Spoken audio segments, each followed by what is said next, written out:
Hello viewers, मैं हूं आपका ताचोपोम और आज हम बात करते हैं रेनो ट्राइबर का सर्विस शेड्यूल और इसका मेंटेनेंस कॉस्ट के ऊपर। यानी आप अगर इस कार को लंबे समय के लिए रखते हैं, इस्तेमाल करते हैं, तो इसका मेंटेनेंस खर्चा कितना आएगा, इसी के ऊपर आज एक डिटेल्ड एनालिसिस करेंगे। आए दिन हमें यह सुनने को मिलता है कि रेनो का पार्ट्स जो है वो बहुत महंगे होते हैं, रेनो के जो गाड़ियां हैं उनके मेंटेनेंस कॉस्ट बहुत हाई होती है और रेनो का जो आफ्टर सेल सर्विस है और कस्टमर केयर है वो उतना अच्छा नहीं है। तो आज इस वीडियो में हम ये सारे टॉपिक्स के ऊपर डिस्कस करेंगे और ये देखेंगे कि ये सारी बातें असल में सच है या बस एक अफवाह फैलाया गया है।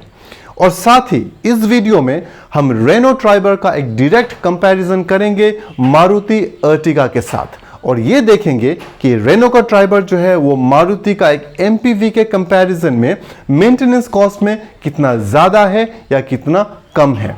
और कल ही मेरे रेनो ट्राइबर कार का फर्स्ट सर्विस हुआ है, तो मैं रेनो का सर्विस सेंटर का एक्सपीरियंस भी आपके साथ शेयर करूंगा और फर्स्ट सर्विस में क्या क्या काम हुआ है वो भी वीडियो में आगे जाके आपको दिखाऊंगा। तो सबसे पहले मैं इस कार का सर्विस शेड्यूल यानी कितने किलोमीटर्स के बाद या कितने महीनों के बाद इस कार का सर्विसिंग करवाना चाहिए वो डिटेल्स शेयर करता हूं। यहां कंपनी की तरफ से हमें पहला 3 सर्विसेज जो है वो फ्री मिलते हैं। यहां पे फ्री सर्विस का मतलब है कि हमें किसी प्रकार का लेबर चार्ज देने की जरूरत नहीं होता, लेकिन पार्ट्स रिप्लेसमेंट या ऑयल वगैरह चार्जेबल होता है। यहां आप देखिए इस कार का फर्स्ट सर्विस जो है वो पहले 2000 किलोमीटर्स के बाद या कार परचेज का 2 महीने के बाद करवाना होता है। और यहां पे कंपनी शेड्यूल के हिसाब से किसी भी प्रकार का पार्ट्स रिप्लेसमेंट या ऑयल चेंज की जरूरत नहीं होता। यहां पे सिर्फ एक जनरल चेकअप होता है और साथ में वॉशिंग और क्लीनिंग किया जाता है।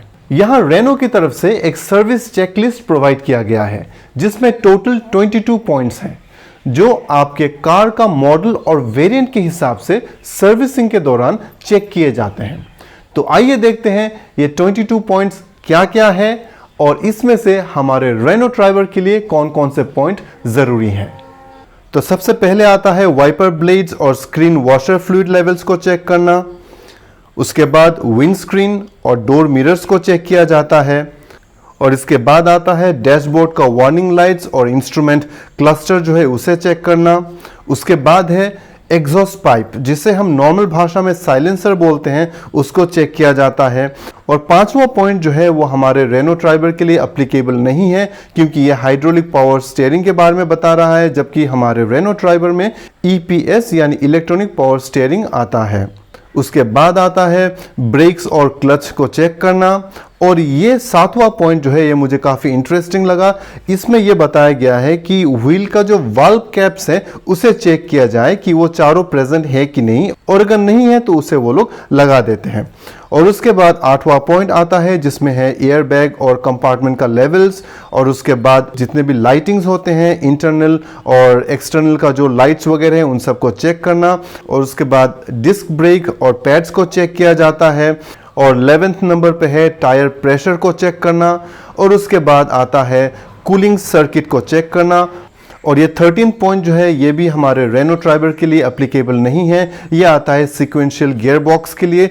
उसके बाद एंटी कोरोजन चेक, मतलब यहाँ पे देखते हैं कि कहीं पे रस्ट वगैरह तो नहीं आया। और उसके बाद बैटरी को चेक किया जाता है। और ये 16th नंबर जो पॉइंट है जहाँ पे ये बताया गया है कि कंप्यूटर्स को डायग्नोस्टिक टूल के द्वारा चेक करना। अब मुझे नहीं लगता कि ये 16th पॉइंट जो है ये हर सर्विसिंग में ज़रूरी है, क्योंकि अगर गाड़ी में किसी प्रकार का मेल फंक्शनिंग है तो वो हमें डैशबोर्ड में दिख जाता है और तभी जो है ये डायग्नोस्टिक रन किया जाता है, स्कैन किया जाता है, ताकि हमें ये डिटेल्स में पता चले कि ये डायग्नोस्टिक कोड जो है ये क्या बता रहा है। और उसके बाद नंबर 17 में आता है जो हम लोग का रबर माउंटिंग्स होते हैं, बॉल जॉइंट्स होते हैं, शॉक ऑब्जर्वर्स का, तो ये सारे डिटेल्स चेक किया जाता है। और 18 नंबर पे आता है बोनेट का लॉक, जिसको हम हुड भी बोलते हैं। उसके लॉक को चेक किया जाता है कि वो लॉक सही है या नहीं। ये बहुत ज़रूरी है क्योंकि आप देखिए, अगर आप हाई स्पीड में हैं और अगर ये लॉक जो है ये मेल फंक्शन होता है और अगर ये खुल जाती है तो मतलब ये बहुत डेंजरस वाली सिचुएशन हो जाती है ड्राइवर के लिए, और यहाँ पे एक्सीडेंट होने के चांसेस जो है बहुत हाई हो जाता है। उसके बाद यहाँ पे नंबर 19 पे सनरूफ की बात कर रहे हैं, जो कि हमारे रेनो ट्राइबर में अवेलेबल नहीं है, तो ये हमारे लिए एप्लीकेबल नहीं है। उसके बाद जो है documentation, positioning of maintenance level, चलो ये भी ठीक है। और उसके बाद का जो पॉइंट है उसमें ये बताया जा रहा है कि फ्यूल फिल्टर से पानी को निकालना। बेसिकली यहाँ पे फ्यूल फिल्टर वाटर सेपरेटर्स की बात कर रहे हैं, जो मेनली डीजल कार्स में होता है, तो ये हमारे कार के लिए एप्लीकेबल नहीं है।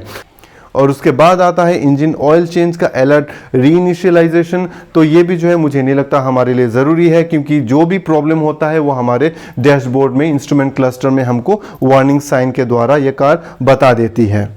अब जैसे मैंने आपको बताया, कल ही मेरे कार का फर्स्ट सर्विस हुआ है, तो मैं आपको अभी दिखाता हूं कि ये फर्स्ट सर्विस के दौरान मेरे कार में क्या क्या काम हुआ है। तो ये आ गए हम रेनो के सर्विस सेंटर में। यहां पे आपको MG के कार्स भी देखने को मिलेगा, क्योंकि MG और रेनो का जो सर्विस सेंटर है वो एक ही कंपाउंड में है।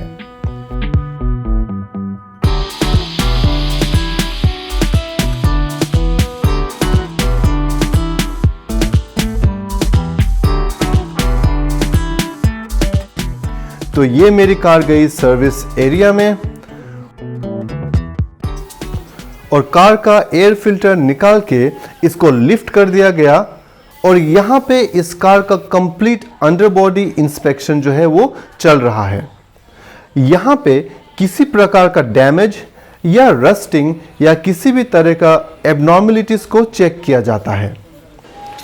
यहां के सारे नट्स बोल्ट्स को चेक किया गया है और जो लूज मिले उसे टाइट कर दिया गया।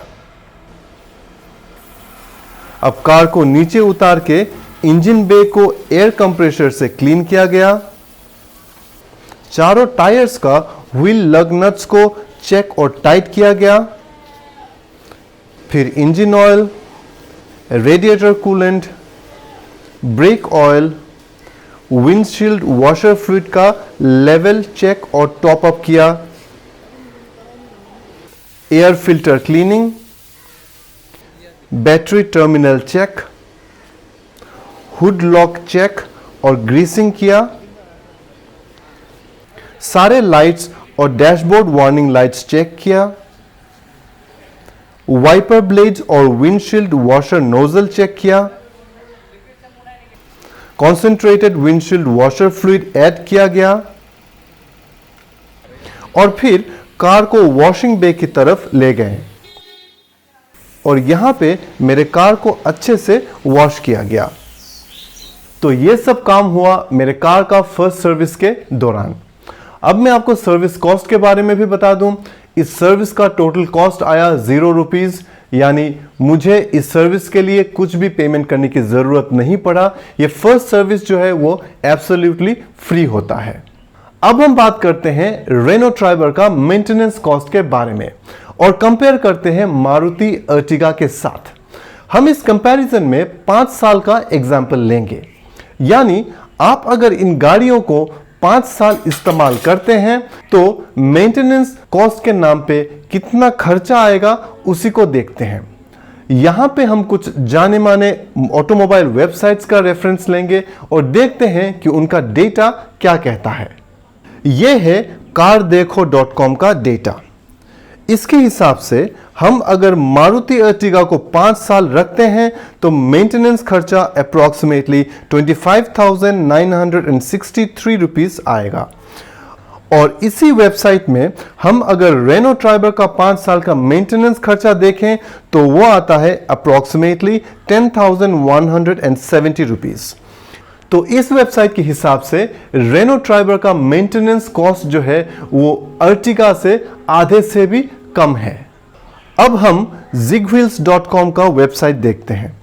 अब यहां पे अर्टिगा का 5 साल का अप्रॉक्सीमेट मेंटेनेंस खर्चा 26,088 रुपीस दिखा रहा है और दूसरी तरफ इसी वेबसाइट में ट्राइबर का मेंटेनेंस खर्चा दिखा रहा है 10,170 रुपीस। तो यहां पे हमें क्लियरली दिखता है कि रेनो ट्राइबर का मेंटेनेंस कॉस्ट जो है वो मारुति अर्टिगा से काफी कम है।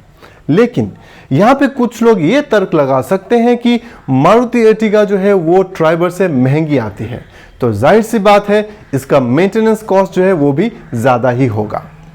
तो चलिए अब हम मारुति एको का मेंटेनेंस कॉस्ट जो है उसे निकाल के देखते हैं। तो ये हमने खोला दोबारा cardekho.com का वेबसाइट। तो इसके हिसाब से मारुति एको का 5 साल का मेंटेनेंस खर्चा जो है वो अप्रोक्सीमेट आता है 18,180 रुपीस और zigwheels.com के हिसाब से यही अमाउंट आता है 18,184 रुपीस। और ये मारुति एको जो है ये रेनो ट्राइबर से सस्ती आती है। तो क्या आप अभी भी यही कहोगे कि रेनो ट्राइबर का मेंटेनेंस कॉस्ट बहुत हाई है? यह सब अफवाह है। आप देखिएगा कोई भी गलत बात या र्यूमर जो है ना वो बहुत तेजी से फैलती है और दूसरी तरफ एक अच्छी बात और सही इंफॉर्मेशन जो है वो वहीं का वहीं रह जाता है, कोई उसके बारे में ज्यादा बात नहीं करते। खैर अब हम चलते हैं वापस अपने टॉपिक पे। अब मैं रेनो सर्विस सेंटर का एक्सपीरियंस आपके साथ शेयर करूंगा और ये एक्सपीरियंस जो है ये टोटली बेस्ड होगा मेरे कार का फर्स्ट सर्विस के ऊपर। ये सर्विस सेंटर जो है ये हाल ही में ओपन किया गया है, लगभग 2 महीने जैसे हुए होंगे। तो जाहिर सी बात है ये इसका स्टार्टिंग फेज है तो कुछ कमियां जरूर हैं। जैसे यहाँ पे अभी तक पावर बैकअप जनरेटर इंस्टॉल नहीं किया गया है, जिसकी वजह से पावर कट्स के दौरान कस्टमर्स का वेटिंग पीरियड जो है वो काफ़ी बढ़ जाता है। और इसका वॉशिंग बे में हाइड्रोलिक लिफ्ट जो है वो उसका इंस्टॉलेशन कंप्लीट नहीं हुआ है, जिसकी वजह से कार का अंडर बॉडी वॉश जो है वो नहीं हो पाता। यहाँ पे टायर इन्फ्लेटर अभी तक इंस्टॉल नहीं किया गया है।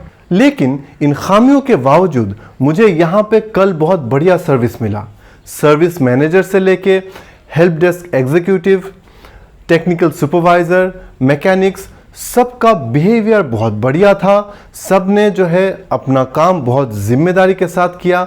अब मैं यहाँ पे जिम्मेदारी शब्द इसलिए इस्तेमाल कर रहा हूँ क्योंकि मैंने कई सारी दूसरे कंपनी में सर्विस सेंटर्स में मैंने देखे हैं कि हमारे कार्स जो है उनके साथ बहुत मिस हैंडलिंग किया जाता है। जिस तरीके से वो लोग कार को ड्राइव करते हैं यहाँ से वहाँ लेके जाने के लिए, जिस तरीके से वो लोग ब्रेक्स लगाते हैं, जिस तरीके से वो लोग दरवाजे को बंद करते हैं खोलते हैं, उसको मैं बोलूँगा ईल ट्रीटमेंट। बिल्कुल सही तरीके से हैंडलिंग जो है वो नहीं होता। पर यहाँ पे इस सर्विस सेंटर में जो है इस तरीके का कोई भी इश्यूज नहीं था। यहाँ पे इस कार को बहुत प्यार से अच्छे से जो है केयरफुली हर एक चीज़ को चेक किया गया और सही से जो है सर्विस प्रोवाइड किया गया। तो इस मामले में मैं सिल्चर का रेनो सर्विस सेंटर जो है इसको मैं 10 में से 10 पॉइंट्स दूंगा। पर यहाँ पे अगर हम उनका एरिया ऑफ इम्प्रूवमेंट के बारे में बात करें, यानी उनको ऐसे कौन सी चीज़ इम्प्रूव करना चाहिए जिससे कस्टमर को बेटर एक्सपीरियंस मिले, तो मैं कहूँगा उनका वॉशिंग सेक्शन। दूसरे कंपनी के सर्विस सेंटर्स में क्या होता है, जब आप कार सर्विसिंग कराते हैं तो कार का आउटर बॉडी वॉश के साथ कार का इंटीरियर्स भी जो है वो क्लीन किया जाता है। कंप्लीट कार का इंटीरियर्स को वैक्यूम किया जाता है, डस्टिंग किया जाता है, उसके अपहोल्स्ट्रीज को क्लीन किया जाता है और आखिर में डैशबोर्ड, आपका कार का जो ब्लैक ट्रिम्स है और टायर्स को जो है पूरी तरीके से पॉलिश किया जाता है। तो ये चीज़ यहाँ पे इस सर्विस सेंटर में मिसिंग था एंड आई होप फ्यूचर में इस चीज़ को भी वो लोग अपने सर्विस शेड्यूल में ऐड कर लें तो उससे जो है कस्टमर एक्सपीरियंस और बेटर हो जाएगा। लेकिन इस वजह से मेरे रेटिंग पॉइंट्स में कोई फर्क नहीं पड़ा क्योंकि वहां का सारा स्टाफ का बिहेवियर और एटिकेट्स इतना बढ़िया था और जो पर्सनल अटेंशन देके वो लोग अपना काम कर रहे थे वो इस मिस को कवर अप कर लेता है। तो आज के लिए बस इतना ही। इस वीडियो को लाइक और चैनल को सब्सक्राइब करना ना भूलिएगा। आपका सपोर्ट ही मेरा मोटिवेशन है। तो मिलते हैं अगले वीडियो में और तब तक के लिए सिया।